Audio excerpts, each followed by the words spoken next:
Welcome, everyone, to another episode of Streamed and Screened, an entertainment podcast about movies and TV from Lee Enterprises. I'm Terry Lipshetz, a senior producer at Lee and co-host of the program with Bruce Miller, editor of the Sioux City Journal and longtime entertainment reporter who has been working a heck of a lot harder than I have in the last week because I am back from vacation. What is this deal? You get a vacation and you take a vacation from watching movies? Come on. I have, yeah. I haven't watched anything. People, movies are a vacation. That's right. But when that's part of your job description, you have to never stop. I am watching around the clock things that you haven't even thought of yet. I've seen. That's how intense it is. And they don't take a break. There really should be a week where they go, nah, no new movies this week, nothing happening, no new TV shows. Just sit still. Do whatever you want to do at home. You know, that sort of exists in sports because that's actually the genesis of the Sports Illustrated swimsuit issue started coming out in February because it was that time of the year when there was nothing. It was after the NFL season. It was before spring training.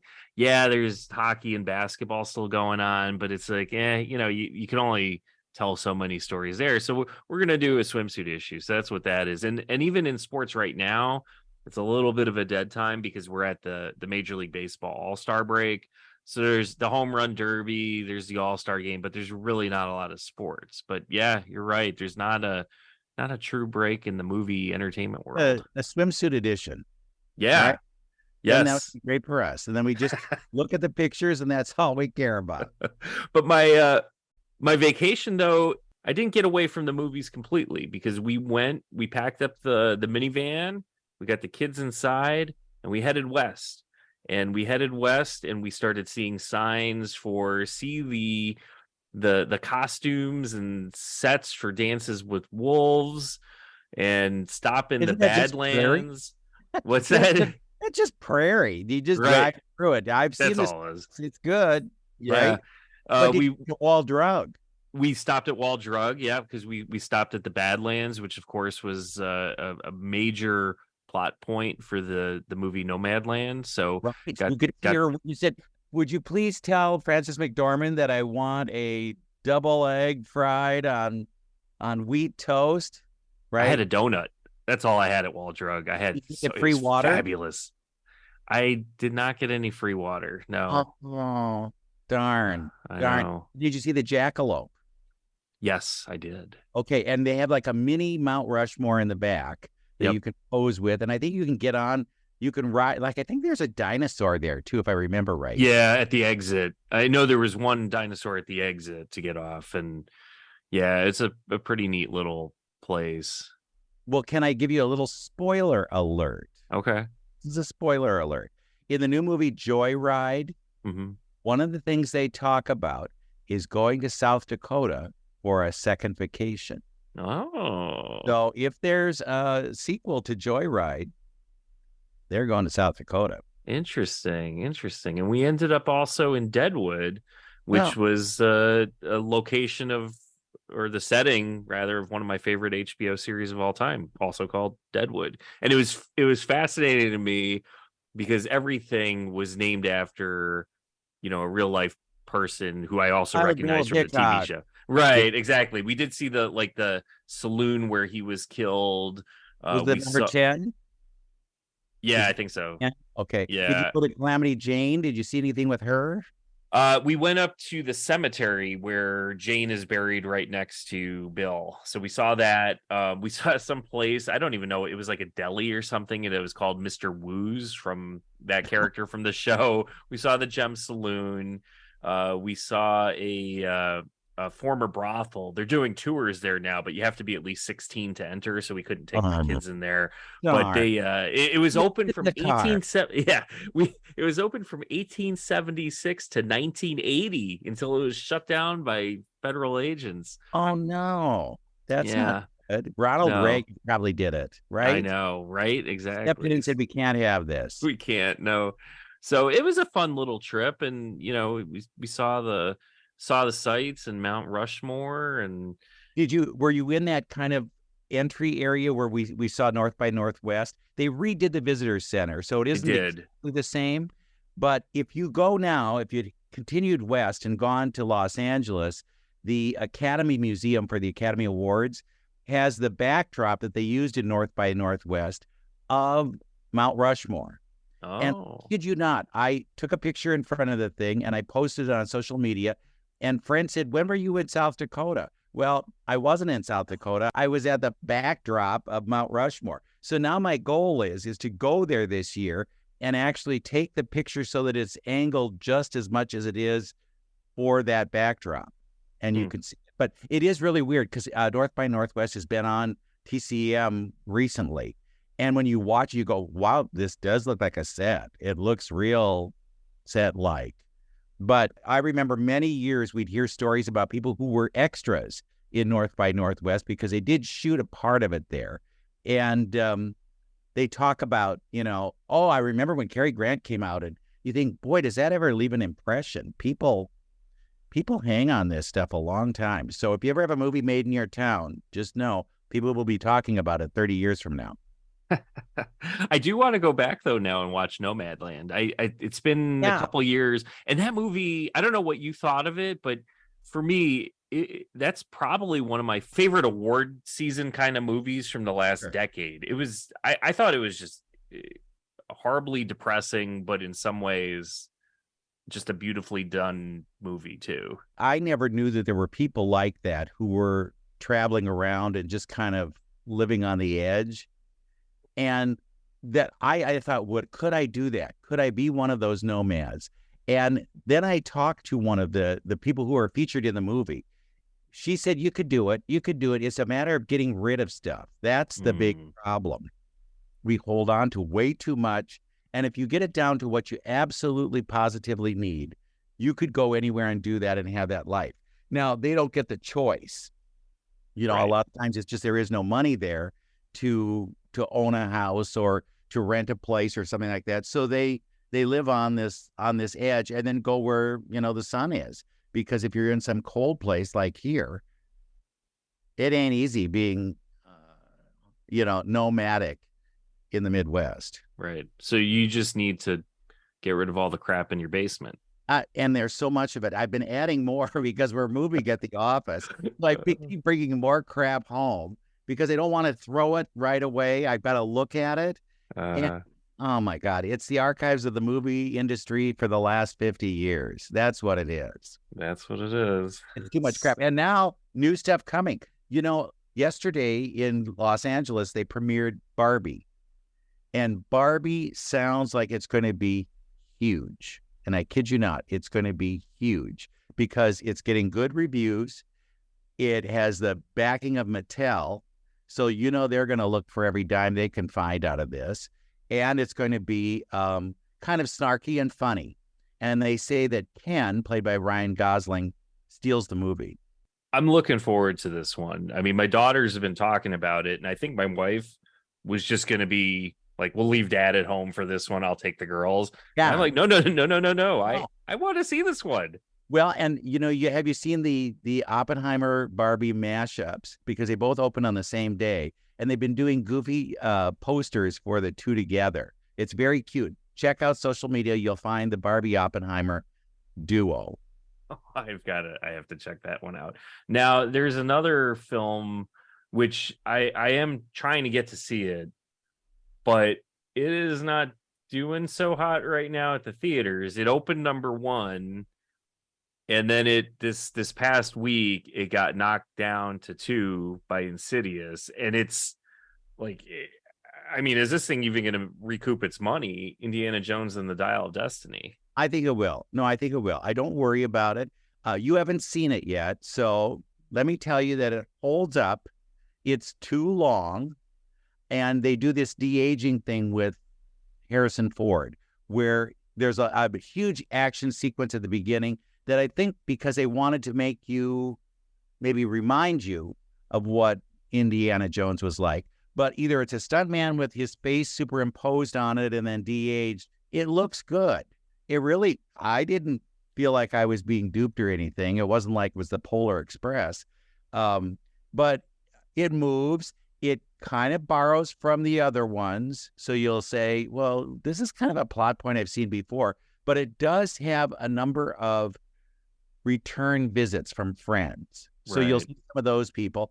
And there's an ending that makes you feel like, yeah, I think Harrison can bow out now. I think he's okay. But I enjoyed it. I thought it was, it was too long, but I always say that about every movie.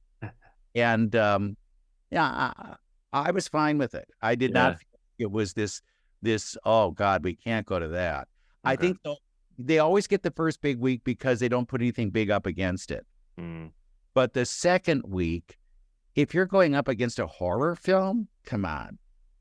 A horror film. The place was packed when I went to see Joyride. And, well, I'm not going to have to worry about Joyride because they're not going to see that. It was Insidious. They were lined up. The kids are all over the place to see this thing. And it's horror films. That's what they love. Yeah. I think the other thing, too, that you pointed out, is the kids are lined up, right? The kids were not lined up to go see Indiana Jones. That one I had read had really skewed Gen X and older. And it's rare because moviegoers today are predominantly younger. So that one it was almost like 2/3 were 40, 45 and up going to see Indiana Jones. And I looked up Rotten Tomatoes, the tomato meter on it from critics, 69%. So it's not terrible. It's not like completely panned by the critics. The audience score 88%. So it's getting a solid reception from the people that are going to see it. It's just the audience that you would normally expect, like the last one, because I think The Last Crusade, which was the third movie and probably one of my favorite in the franchise with Sean Connery in it, that one topped Batman the year it came out. You couldn't expect this to be huge because it's too late. It should have been a lot sooner. I don't know that there's all that kind of interest in Indiana, even at Disney, where they have like a stunt show and then they've got a ride at Disneyland. They're not that popular.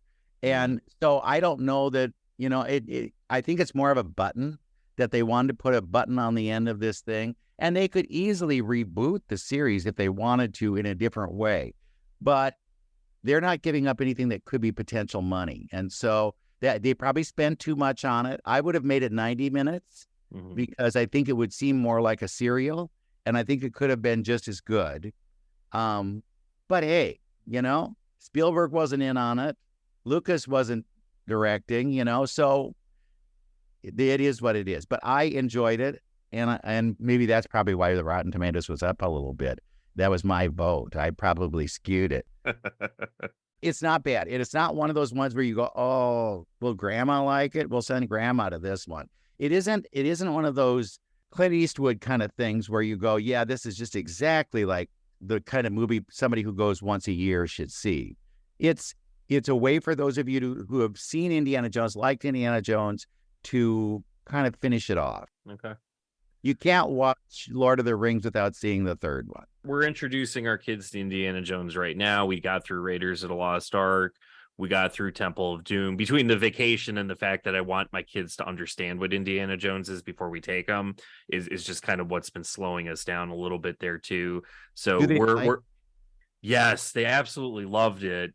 And even though it's a little bit more intense, a little bit more in some scenes scary, they kind of equate it with National Treasure in a sense, because it's got that similar history, looking for relics kind of thing. So they really love the National Treasure movies. So I kind of explained to them, it's like it's a little bit like that to a degree, but a little bit more violent. I love though how they always get the right clue. Where they're always able to, okay, this is the one that, what about a false clue where it sends them off on a real goose chase and they can't figure out what's going on? They don't do those in those kind of movies. They don't do that in this one either. But, I think they'll like it, but just know 2.5 hours. 2.5, yep. Large beverage. Yep.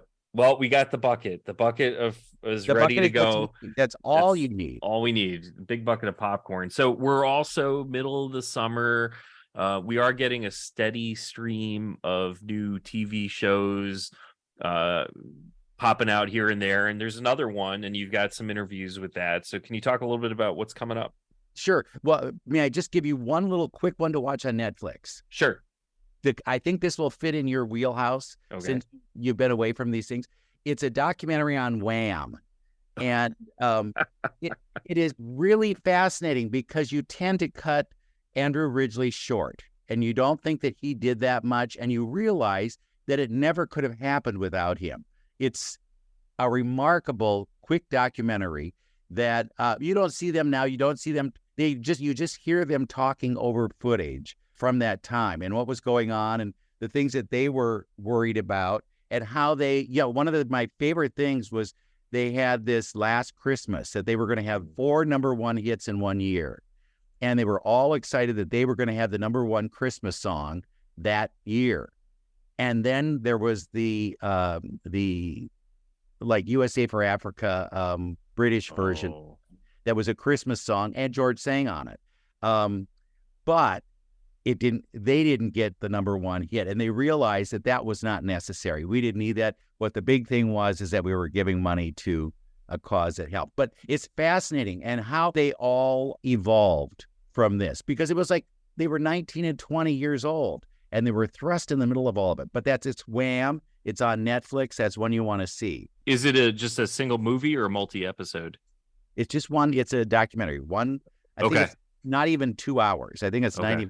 When you look at it on the thing, it looks like, is this some kind of teeny bop thing that they're trying to do? It's not. It's a very well done documentary. But don't expect to see interviews with them looking like, they're old. You don't see the old versions of either of them, but they both do talk throughout the whole thing. Yeah. And unfortunately, George Michael passed away in 2016. So, but I guess, they could have even brought some more modern footage into it. But I think there's a whole other documentary that could be done about George Michael post-Wham. Mm-hmm. And you'll see how he was huge with that. But what was remarkable is that he never really got the street cred from the business. I looked up and he won two Grammys in his whole career. Come on. This is one they're going to be doing a Bohemian Rhapsody about at some point. There's going to be a good George Michael movie that some actor is going to want to make because there's just so much there to uncover.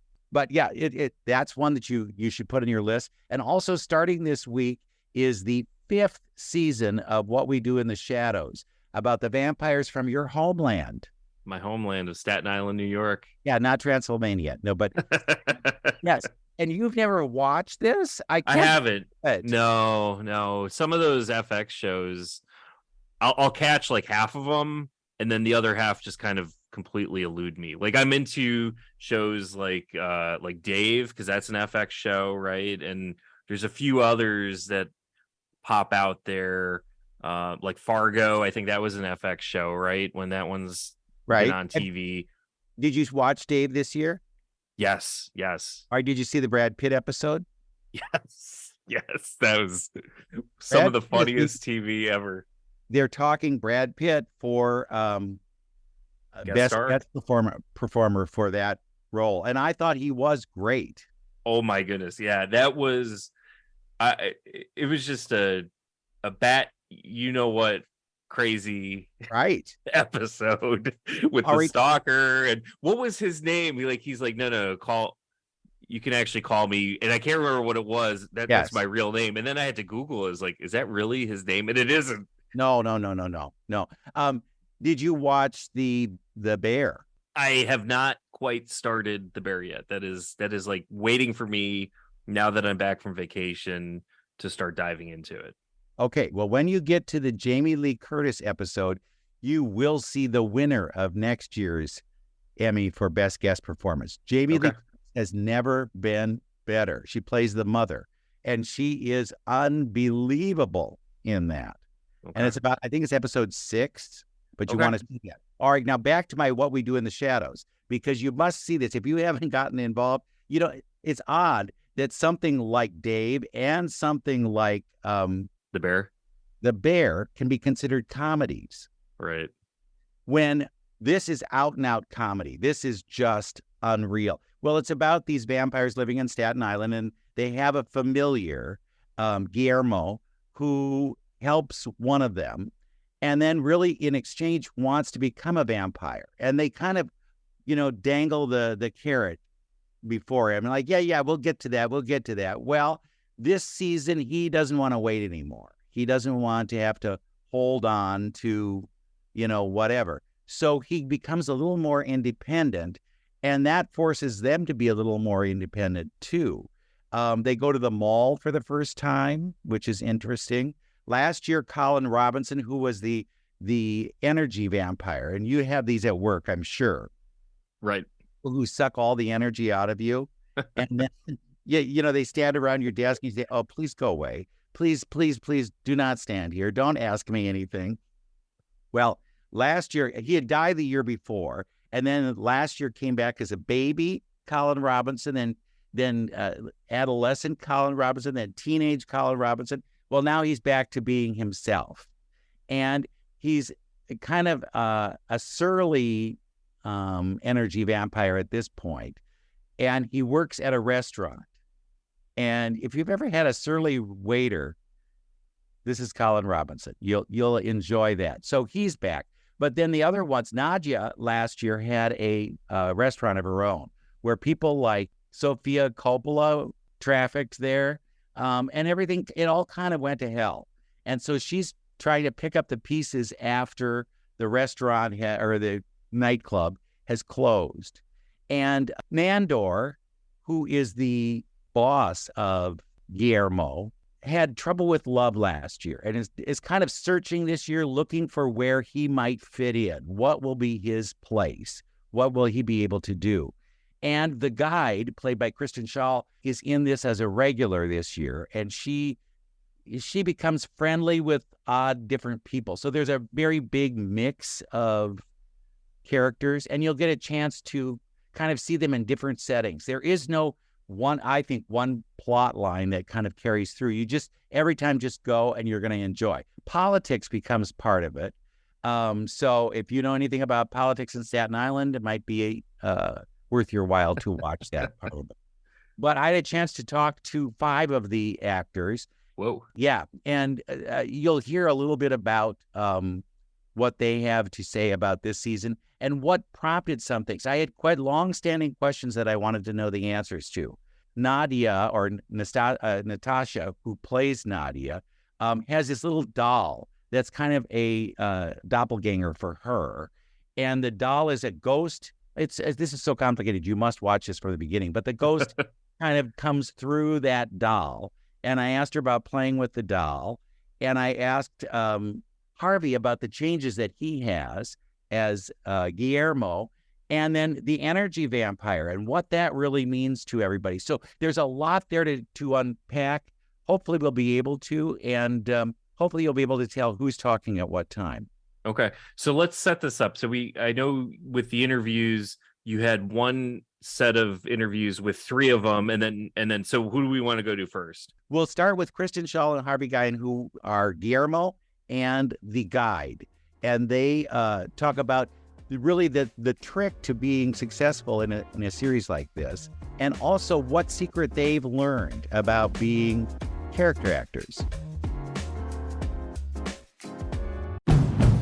Get into a Honda and get into adventure, like the 2023 CR-V Hybrid. It's ruggedly versatile and road trip ready, with available all-wheel drive and convenient features like an available hands-free power tailgate. The fun starts now. Or check out the 2023 Accord Hybrid. With a 4-mode drive system and an abundance of tech, this hybrid will get you where you want to go, your way. Find your perfect Honda at your local Honda dealer today.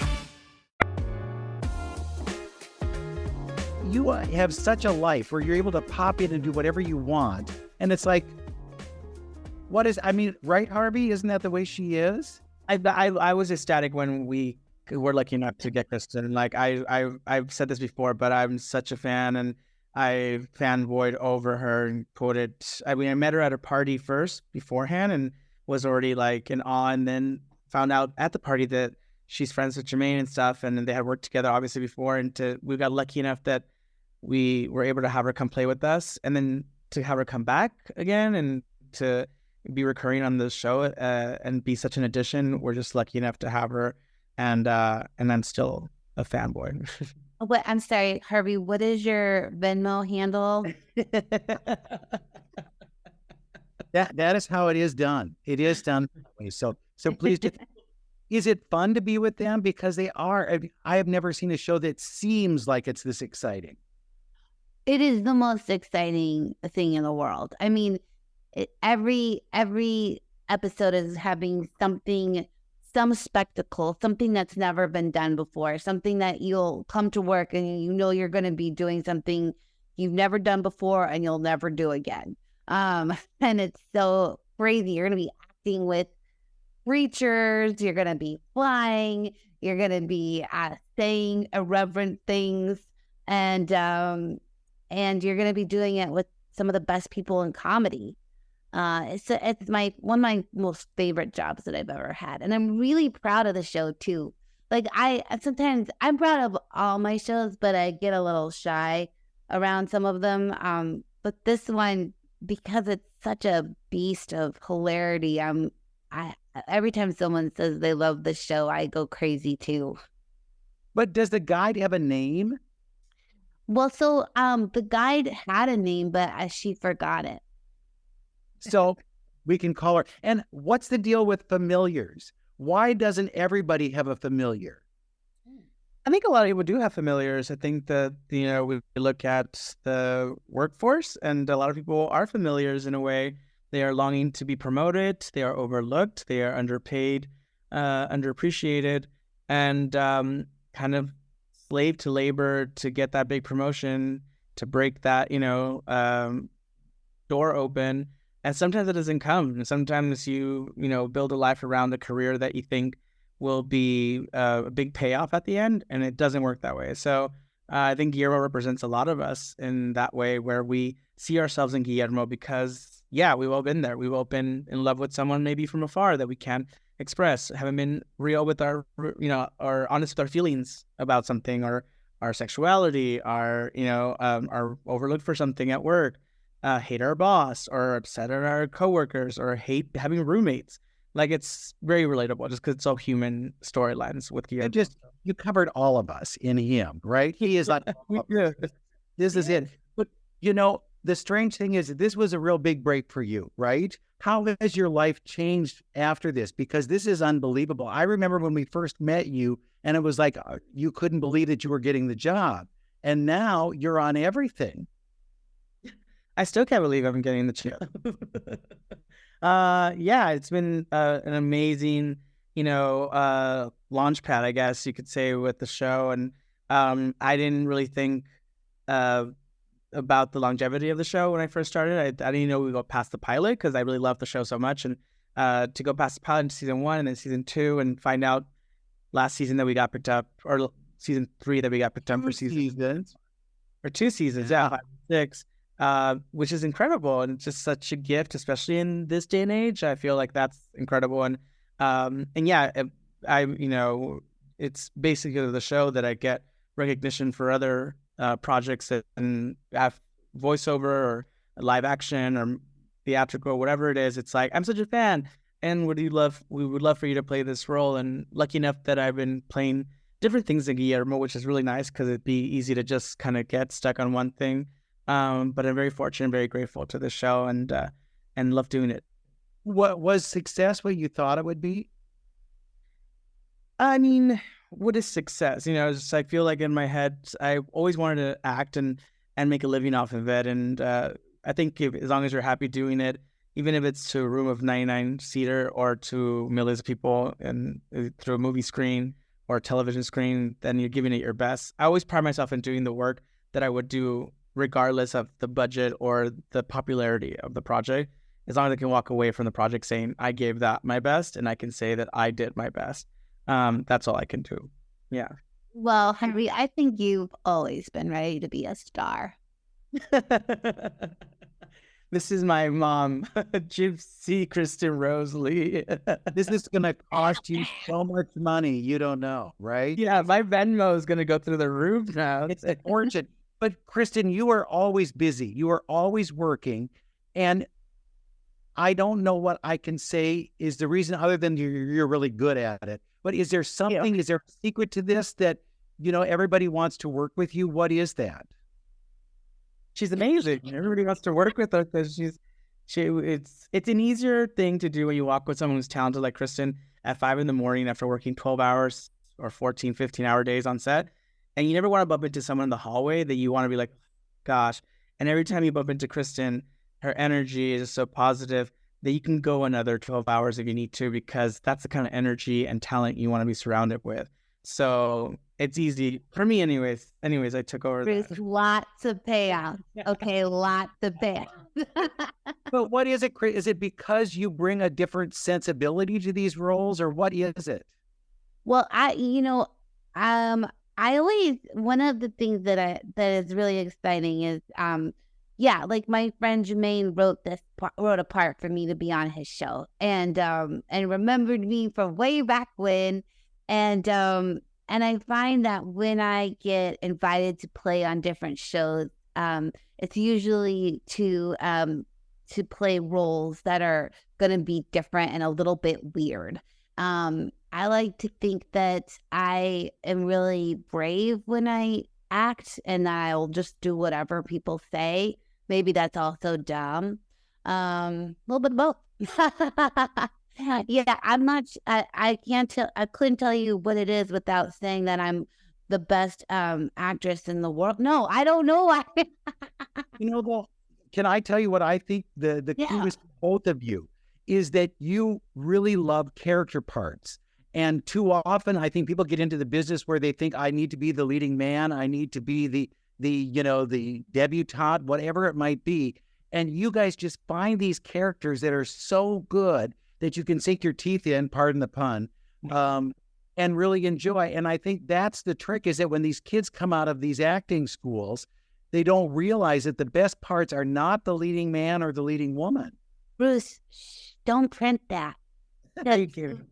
You did discover my secret. And Mark Proksch would say the same thing. Like, being a character actor is the best gig in the business, because the characters are always going to be different and unique and fun than as opposed to the leading man or woman has to sort of relate to a bigger audience. But we get to play like very offbeat, fun.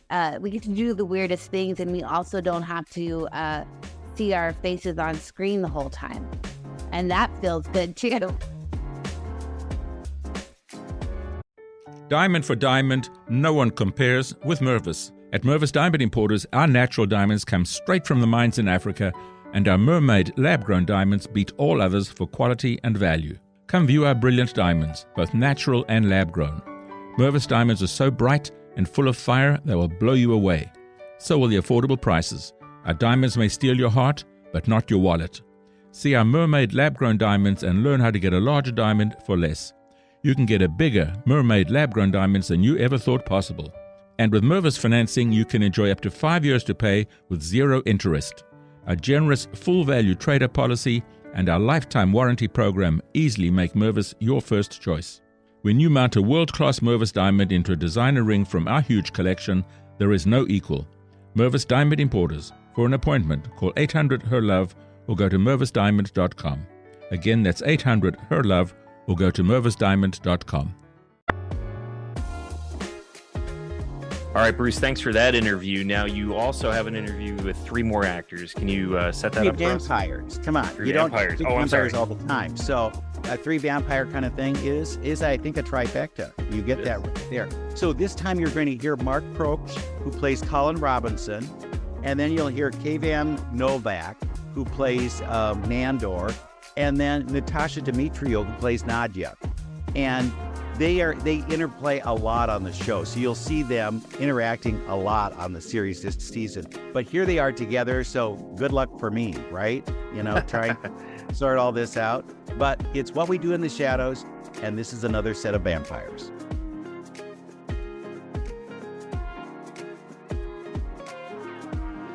Yeah, I'm Bruce Miller for the Sioux City Journal. I looked at all of the the episodes they let us see. And I realize that this season is a lot about change. Do you see that too, that there's a lot of change in all of your characters? Sure. Yeah. Why not? I think, you know, our characters are always evolving, devolving. And, you know, that's part of what makes the show appealing, I guess. Change. But why does Nandor always go back to the health club to find his changes? You'd have to ask Nandor that. I think, you know, he goes back to the health club, you know, because he likes doing weights, man. He likes being around other dudes and getting sweaty and, like, you know, flexing his muscle. That's the secret. That's the secret. But Mark, you had the biggest shift from last year. How was that season even? Were you even around that much, or how was that? How did that play out? No, I wasn't around all that much. I filmed almost all of the child sequences back in Los Angeles. And it wasn't until Colin hits puberty, I guess, that I was on set and back. That was really exciting. I mean, it breathes some fresh air into the character for me. Just like being back this year was a breath of fresh air for me, and getting to be back with, you know, my friends and acting against them. You also have a big change, though, in terms of potential career. There's an episode where you consider something else, and I don't want to say anything for fear of being killed, but, you know, talk about vampires. There you are. Yeah, and, you know, what better place than politics for an energy vampire to cast its web? Yeah, I mean, this year there is a lot of change, and Colin is still trying to get his feet back underneath him and kind of get his groove back, I guess you would say. And, you know, there's some love interest there for him. You know, at the beginning of the season, he's a waiter, then he goes into politics, and then there's another little shift at the end of the season. So it's a fun season, I think, for all the characters. I missed the nightclub, I gotta say. Nadja's was just wonderful. Do you miss it as much as I do? Yeah, it was. I did absolutely love it. I guess as an actor, just there are certain sets that are really like comfortable and fun to hang out on and film. And that set was definitely one of those. And like the attention to detail, maybe a little bit the fact that my name was in lights wherever I looked. Really, really loved being in that space. And did you take anything from that set? I did low-key take a lot of napkins. Well, they basically, they properly, as always on this show, the set designers and props people like went above and beyond, and all the napkins, bar mats, straws, like covered with my name. So I did take a few of those things, and I still have my eye on one of the like big signs and lights. But I also, you've got to check yourself with this stuff. What are you going to do? Put that up in your own house? Yeah, of course you do. I think my friends and family would disown me if I started. You don't want too many portraits of yourself in your own house, if you know what I mean. I've already got about 15, so. You know, and there's never too many. There's never too many. Why does Nandor have the only familiar? Why doesn't everybody else have a familiar? I think Laszlo and Nadja did have a familiar. I think we had a series of familiars, but they kept dying, right? Yeah, that was kind of left off. Do you just kind of let them go, or can't you apply for new ones? I mean, I think we probably could, but we kept having a really hard time. They kept dying in really disgusting ways. And then we got Topher, who obviously I think lives in the sort of sweatshop underground. Andrew and Laszlo, they're kind of each other's familiar in a weird way, I think. And they're also way less codependent than Nandor. And I think the reason why Nandor still has a familiar and still has, you know, Guillermo around is because it's Guillermo. It's because of their very, very intense friendship versus relationship. this could be the end of that. So I'm just putting it out there. There could be some trouble. Just saying, right? And why is Nandor never happy? That's a good question. He's been a miserable hasn't he, for quite a few seasons now, which I quite like playing. I think playing miserable is easier than playing kind of incredibly happy all the time. He's searching, man. He's lost, He's a lost soul. He doesn't know what he wants. He doesn't know where to get it, Guillermo makes him happy, but now Guillermo makes him sad. Yeah, you want to hug him. And even though you think that'd be the last person you'd probably hug, because he is kind of intimidating, right? The hug is there for you. I just know it's there, right?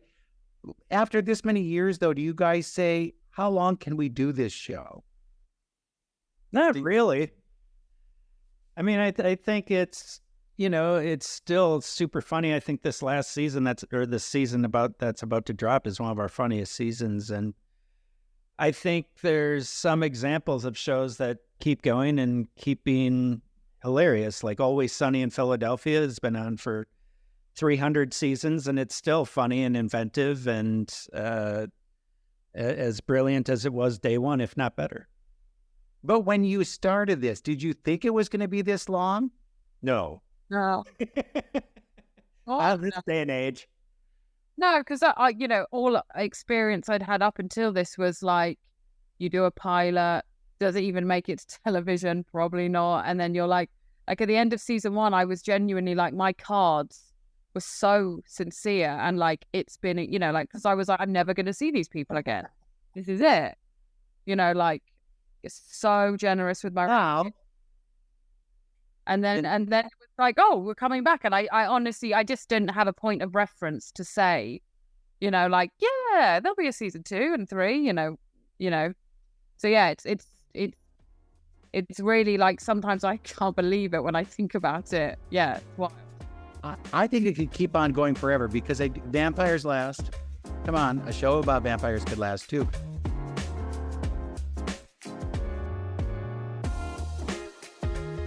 Thank you, Bruce, for those interviews. It sounds like a good season, and I think you're right. I got to go back and start watching this. Yeah, Staten Island, baby. That's where I'm from. One of the 5 boroughs in New York City. More than anybody, you are going to love this thing. And there's a movie that started the whole works, and then it led into the series. But okay. You must watch it, and then you'll be asking questions. You'll say, who was the one playing that person? It's very fascinating. And you think, where are they going to go with this? How could they keep going? But you could, because everything is kind of a new world for them. Even going out in the daylight, something I don't think I ever see. So we're good. But I want to mention one more thing before we log off for the week. Here's a movie that did not really have any kind of pre-publicity. I mean, people talked about it, but I thought, what is this going to be? It's called The Sound of Freedom. And Jim Caviezel, if you don't know who that is, he starred in The Passion of the Christ as Jesus.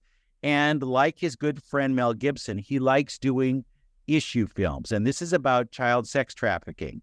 And it is getting huge audiences. Now, I don't know if there's like an underground of people saying you must go see this film, but it's a hard watch because of the topic.